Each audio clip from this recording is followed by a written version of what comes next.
الحمدللہ الحمدللہ رب العالمین والعاقبۃ للمتقین والصلاۃ والسلام علی سید الانبیاء والمرسلین وعلی آلہ وصحبہ اجمعین۔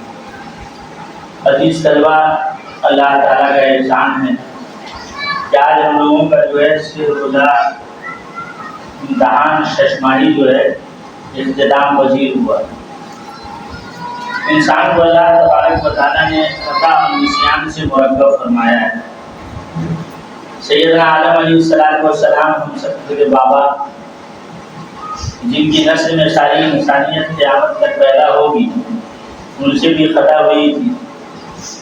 تو جب ہم امتحان دیتے ہیں تو امتحان میں بھی بہت ساری خطا اور نسیان ہوا کرتا ہے نا، لیکن سیکھنے کی چیز ہے کہ یہاں کوئی غلطی ہوئی تو اس کی اصلاح آنے والے امتحان میں کریں گے، اس کے بعد کوئی غلطی ہوئی تو اس کے بعد والے میں کریں گے۔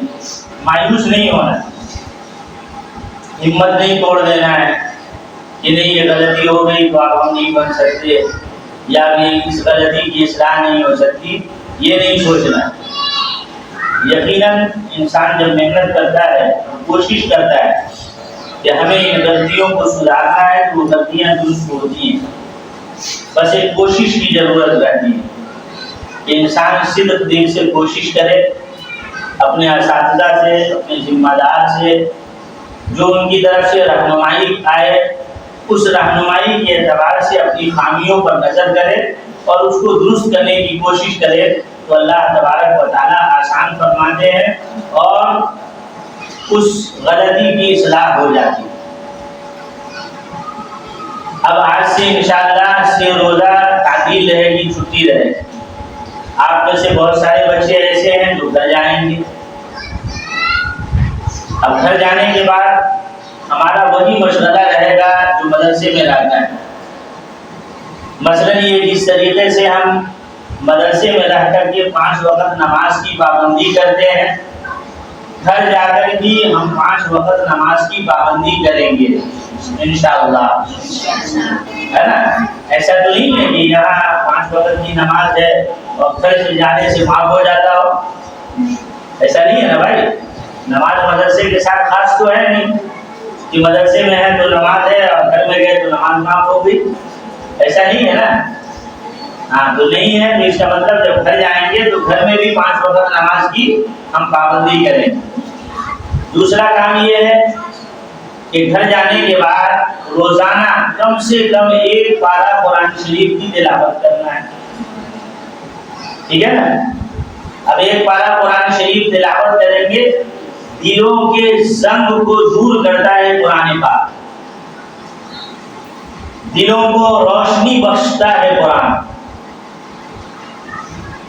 قرآن کریم اللہ تبارک و تعالیٰ کے نبی جناب محمد رسول اللہ صلی اللہ علیہ وسلم نے دلوں میں جو زنگ لگتا ہے اس کا علاج بتایا قرآن کی تلاوت۔ صحابہ نے پوچھا یا رسول اللہ کیا سمجھ کر پڑھنے سے یہ کیفیت حاصل ہوگی؟ تو فرمایا سمجھ کر پڑھو یا بغیر سمجھ، دونوں صورت میں یہ کیفیت حاصل ہوگی۔ تو اسی لیے گھر جائیں گے انشاءاللہ تو روزانہ کم سے کم 1 پارہ قرآن شریف کی تلاوت کرنا ہے۔ اب کسی بچے کا 7 پارہ حفظ ہوا ہے تو روزانہ 7 پارہ پڑھے، الحمدللہ ثم الحمدللہ، اللہ علم میں آپ کے برکت عطا فرمائے۔ کسی کا 4 پارہ مکمل ہوا ہے تو 4 پارہ روزانہ پڑھے، گھر میں تو وقت ہی وقت ہے، وہاں تو کوئی کام نہیں ہے نا۔ فجر کی نماز کے بعد بیٹھے اور 4 پارہ پڑھ کر ہی اٹھنا ہے۔ ایک کام تو یہ ہو گیا اعمال اور عبادات کے تعلق سے۔ دوسرا کام یہ ہے کہ ہم کس طریقے سے معاشرت سیکھتے ہیں، اخلاق، تو گھر جا کر کے بھی اخلاق کو پیش کرنا ہے۔ وہ اخلاق کیا ہے؟ اپنے امی کی تعظیم، اپنے ابو کی تعظیم، اپنے بھائیوں اور بہنوں کی تعظیم، جو ہم سے بڑے ہیں ان کی تعظیم کرنا، ان کا اکرام بجا لانا۔ ایسا نہیں امی سے غلط الفاظ سے بات کرنا ہے، اپنے بہنوں سے اور بھائیوں سے غلط الفاظ سے بات کرنا ہے، یہ تو ادب کے اخلاق کے خلاف ہے نا، یہ اسلام نہیں سکھاتا۔ اس لیے جب جائیں گے تو تعظیم کے ساتھ اپنے گھر والوں کے ساتھ پیش آنا، اور صرف گھر والے نہیں بلکہ ہم سے ملنے جلنے والے جتنے لوگ ہیں ہمارے سماج میں اور معاشرے میں، سب سے جو ہے خندہ پیشانی کے ساتھ ملنا۔ خندہ پیشانی جانتے ہیں نا؟ خندہ پیشانی ادب و احترام کے ساتھ لوگوں سے ملنا ہے نا، السلام علیکم ورحمۃ اللہ، یہ خندہ پیشانی، ٹھیک ہے؟ تو ہمارے گھر والے اس کے زیادہ ہے، اقرب والاقرب کا مسئلہ ہے، جو ہم سے زیادہ قریب ہے ان کا ہمارے اوپر زیادہ حق ہے۔ مثلا ماں ہم سے زیادہ قریب ہے تو ماں کا بڑا حق ہے، اس کے بعد والد محترم ہے ان کا حق ہے، اس کے بعد ہمارے چاچا ہیں، چاچی ہیں، ماما ہیں، مامی ہیں، ان کا حق ہے تو ان کی رعایت۔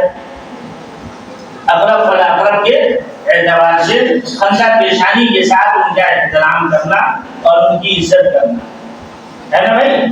انشاءاللہ کریں گے ہم لوگ، اور محنت سے پڑھنے کا پھر عزم کریں گے کہ انشاءاللہ جب تک پڑھیں گے محنت کے ساتھ پڑھیں اور ایک اچھے اور قابل جو ہے حافظ قرآن بنے، ہے نا، مثالی حافظ بنے، ہے نا۔ بعض حافظوں کے بارے میں مشہور ہے کہ اوریل حافظ،